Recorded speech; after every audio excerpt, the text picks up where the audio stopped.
Hi guys, how are you? So as you can see, I am holding up a sugar skull. So this is the sugar skull that I've been working on, but I kind of want to share what your classmates are also doing. It's just always great to look at other people's source of inspiration. So here's one piece of work. They have beautiful colors and they also have little mini skulls there. This is another one. And I really like how this one, the sort of like a flower is coming out. It's almost like that is sort of the middle part of a flower, which is awesome. This person just wants to make candy corn and they're doing sugar skulls. Another person is going this route also with a flower. You can see all those cool like flowers. So the important thing is that when you are doing sugar skulls, that you make sure that you are also incorporating flowers. That's a requirement. Flowers in your sugar skull. This is another one. Look how cool. And it kind of reminds me of those swirls that we learned about in psychedelic art, and it has a crown. This one also has a crown, and it has like kind of this old-fashioned hair, and it's taking a life of its own. Here's another one done, and I think it's beautifully done. Someone is also doing a snake. I didn't mention I was doing a snake, so they're doing a snake as well. They are all incorporating flowers. Another one right here. I love this one because even though it doesn't fully look like the shape of a sugar skull, what I like about it is that it kind of has a crown that reminds me of my friend Frida Kahlo. It makes me think of her flowers, and it has like the feel of sort of like a snowball, but we want to make it a little bit more going in cheekbones. Here's another one, and it's very pretty done. You can see really close how they did overlapping lines. So the lines, you can decorate it or design it however you want. This is another one, wearing a sombrero, pretty nice. And one more over here. And we have, I'm going to show you some more because I want to make sure that you are seeing all of this one.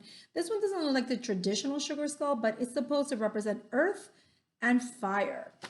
Another one over here, which is pretty nice. It's just that we should be coloring neatly. That's like super, super important.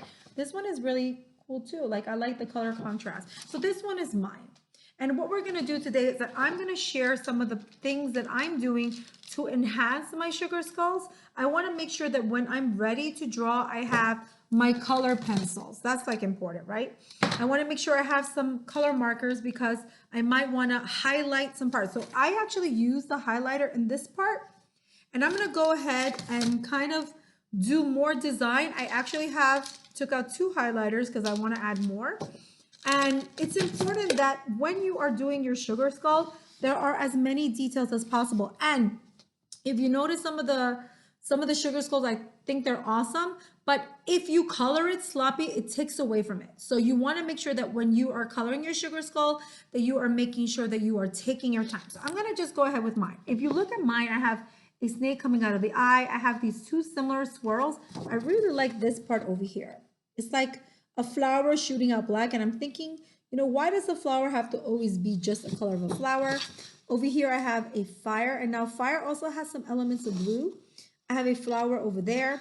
I decided to add leaves over here so that it can kind of do more things. And if you look at the top, I'm doing sort of like a flower crown, but I'm not sure where it's gonna take me, but I do know that I want it to be vibrant. So I'm gonna just go zoom ahead so you can see what I'm doing. Let me just make sure. Okay, so I'm gonna use fluorescent yellow because I really like the way fluorescent yellow looks.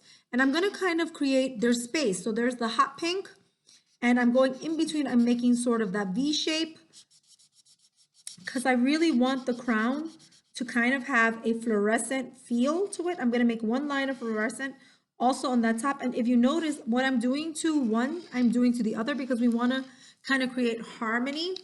I think what I would like to see is some designs within that hot pink. That's what where I think I'm leaning towards. I want to see some designs on that hot pink. I don't want it to be plain. And remember, if you remember, we've done some pointillism. So this is where pointillism can take place. We can just, this is a little dry. So I'm going to just, 1 second, I'm going to try to get some nice markers that work. Okay, so I'm back. So it's really important that when you're going to be choosing colors or choosing design, you want to make sure that your things work. One of the things I really like about color pencils, although it's a little annoying sometimes sharpening, is that they don't run out. Markers run out. And I usually leave markers, just so we know, for like kind of enhancing or for outlining. So for instance, outlining little designs like that, I will use color markers. So let me just go back. So pointillism is dot art. And what I want to do is I want to create some dot art on this piece of the crown. So far you notice I put fluorescent yellow, some hot pink. I think I'm going to go with a little bit more, but I want to see where it takes me, because kind of when you're doing art, you kind of see where it takes you. You get inspired. I like to listen to music, but because of recording purposes, I'm not. And I just kind of want to see how it feels. I want to look at colors that kind of complement and create still a moment of a bit of contrast, just because like I always say pop out, but I want the word to really stand out. I want it to catch your eye. So I'm going to just go ahead and zoom in so that we can look. So I'm going to do dot art on this part. So I started over here, and we're not going like this. We are being, when we're doing those dots, we want to be focused, and it's mindful. It's not like random dots. You are making dots that are creating a design. That's what dot art is. It's not polka dots, it's dot art. And I'm doing that, again, like I said, I want it to be harmonious. So what I'm doing is I'm making sure that I do that in all of my parts right there. See, I'm doing what I do to one side, I'm doing it to the other side so that it could be consistent, because then it's just not going to fully make sense. And I have to think, what are the nice colors that will contrast with my fluorescent yellow and will contrast with my hot pink?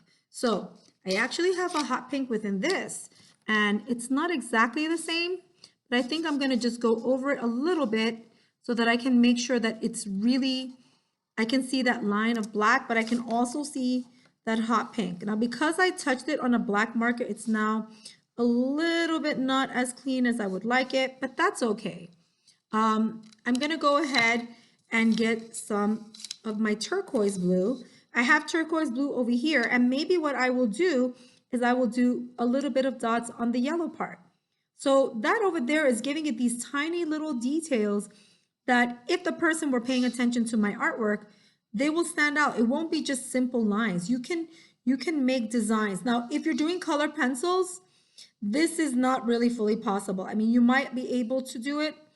You might be able to do it if it's just like if you're doing it on white paper, but once you add that color to it, it will be kind of difficult to add that. So this part, as far as dot art, I would strongly recommend that you do it with a color marker. It will make a world of a difference if you do it with a color marker. Now, these dots are small, but they could easily be big. And you know, I really like the way this looks. So look, just that simple little bit, it makes a major difference. So now I'm looking at this and I'm thinking, what can I do that will complement this as well? I don't want to go too far. So I'm going to actually get my turquoise blue. I'm still working on that crown area. And I'm going to outline the turquoise and make it go and kind of surround that fluorescent yellow. So that way it kind of hugs it and also will create the needed contrast that I want. So it's already, you can see by just adding different little things, just whether it's simple outline or something else, that it ends up creating such a pretty effect. I actually think this needs a touch of dark. And the reason why I think it needs a touch of something dark is because it looks so nice, but kind of you want, when you have fluorescent colors, when you have something dark, it then you notice them more. So I'm going to get a purple. You don't always have to go to black. I'm going to get a purple. And again, I'm going to call it hugging, but it's also like a form of outlining in between. And that right there, again, it will make that hot pink stand out more. I'm going to go ahead and do that as well to the middle part and to this part as well. And it looks like an arch now. It looks, I can really notice those dots. I can really notice the design that I have. This one's a little bigger. I kind of went too far with this one. I just realized. But that's okay. I'm going to just go and outline. You see, sometimes you notice the little imperfections that you do, but it's okay. I'm just going to make it work. I don't like that it doesn't look exactly, it's like too far from the thickness of the other one. But like I said, I will make it work. I'm not going to make that big of a deal about it because I still think it looks really cool. I'm going to go ahead and make, let me see what else. So I have now my beautiful crown.